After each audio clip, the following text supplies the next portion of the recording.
In the quiet suburban neighborhood of Maplewood, the Jenkins family seemed like any other. They lived in a modest house where laughter once echoed through the hallways and the aroma of home-cooked meals filled the air. However, beneath this veneer of normalcy lay a tumultuous reality. John Jenkins, the father, had succumbed to the grip of alcoholism. His drinking habits grew worse over the years, transforming him into a shadow of the loving man he once was. His wife, Sarah, and their daughter, Emily, bore the brunt of his increasingly erratic and abusive behavior. One fateful evening, after a particularly vicious argument, John's anger boiled over. His words were slurred, his eyes glazed with fury. "Get out of my house!" he screamed, throwing an empty bottle against the wall, shattering it into a million pieces.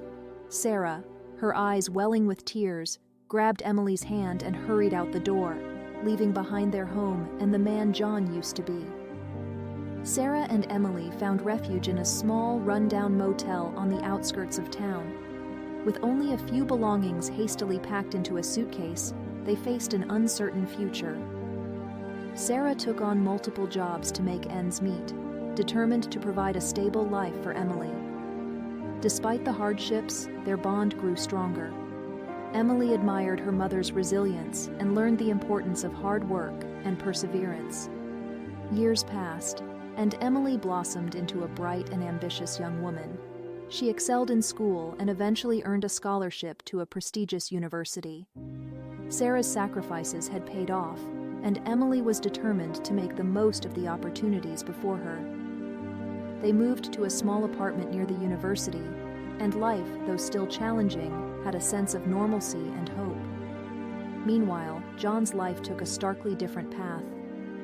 Without his family, he spiraled further into his addiction, losing his job and eventually his home. He wandered the streets, a ghost of his former self, living off the kindness of strangers and the remnants of his once proud spirit.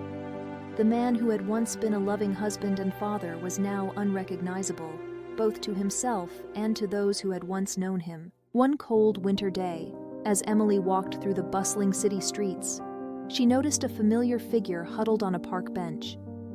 His clothes were tattered, his hair matted, and his eyes vacant. It took her a moment to recognize him, but there was no mistaking it. The homeless man was her father. Her heart ached with a mixture of pity, anger, and unresolved pain. Emily stood there, frozen, as memories of her childhood flooded back.